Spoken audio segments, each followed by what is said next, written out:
This video will serve as more or less an appendix to my two-part review of the game Doki Literature Club, which I uploaded earlier this year.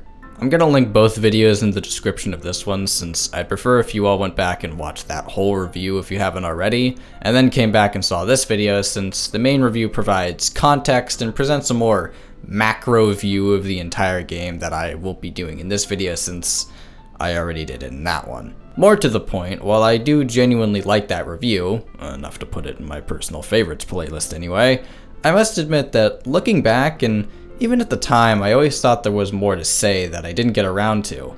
The main thing that I want to rectify with this video is how I somewhat glossed over the character of Monika, who, as one of the main characters and primary antagonist of the game, is a very important piece of the puzzle that I could have further elaborated on. I'm making up for that now, and going into further depth on why I find her so effective. So, let's start with the obvious. The reveal. Monika is a twist villain, in every sense of the word. She's a character who, when first introduced, you don't immediately suspect her as the bad guy, but partway through, the rug is pulled out from under the player as she reveals her true colors. This trope is contentious, to say the least, and I will absolutely concede that there is a right and wrong way to do it. But I think Monika's execution is done mostly right for a few reasons, the main one, in my opinion, being that it doesn't come out of nowhere. If you know what you're looking for, there are actually many hints and wink nudges to the player about what Monika's deal might be, and leading into that final classroom confrontation, it's really kind of obvious, but that's not necessarily a bad thing. To me, good plot twists aren't measured by how shocking they are, or how many people you get to go, "What?" Good twists are ones that might get that response initially, but after thinking it over, they make you go, "Oh, yeah, that actually makes sense." You know what I mean? They're the ones where, when you put the pieces together, it actually makes you feel a bit foolish for not seeing it sooner, even though, realistically, if you didn't know it beforehand, you could be forgiven for not connecting the dots right away.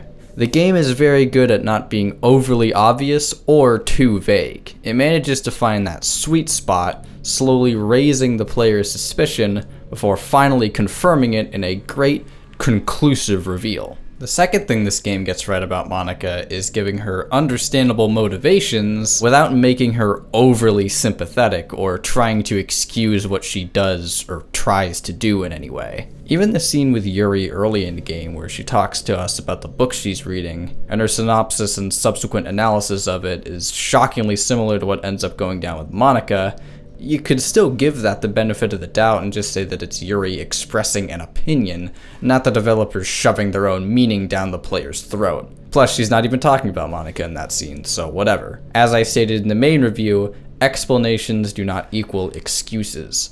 Monika has reasons and motivations for doing what she does, but that does not mean that she is right in doing what she does. It doesn't automatically mean she's wrong, and I'll get to that later, but this game really gets what makes her a good, sympathetic antagonist. It's someone who you can easily see how they were formed and what made them into who they are, but at their core, they're still a bad guy at the end of the day. And I mean an actual bad guy, not a bad because the story says so bad guy. That's the opposite extreme to cartoonishly evil.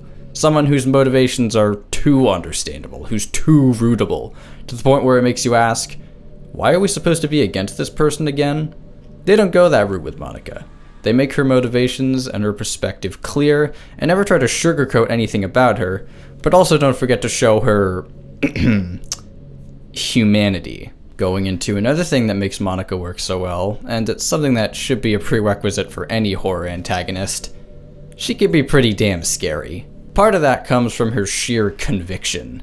I don't hear a lot of people talk about this, but I think that utter delusion is an inherently unnerving concept and one that is severely underutilized in horror. Just the idea that someone could be so thoroughly convinced that they have done nothing wrong despite so much evidence to the contrary is disturbing, because it indicates that you can't reach them no matter how hard you try. They've made up their mind, but also lost it in the process. There's also how real Monika is. Strip away the obvious out there nature of the rest of the game, Monika, at her core, is a realistic character.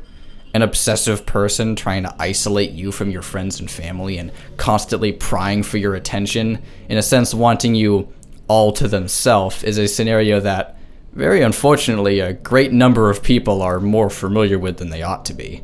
I can't speak personally to how well this game depicts that kind of behavior, thankfully, but if this is even remotely accurate, then I'm gonna try to keep it that way. While the realism and stalkerish tendencies exhibited by Monika are part of what makes her character work, they also lead into one of the lesser parts of my own review, and that is what I will touch upon next. One of my least favorite parts of the original video is towards the end, after deleting Monika, when I say that her accusations of being a horrible person she throws at the player are comparable to real terrible people who do things like victim blame or try to make the abusee or stalkee in the relationship feel like the bad guy when, in actuality, they're just standing up for themselves. I go on to say that whoever plays this game shouldn't pity Monika in this moment, as that's exactly what the real people who act this way would want you to do.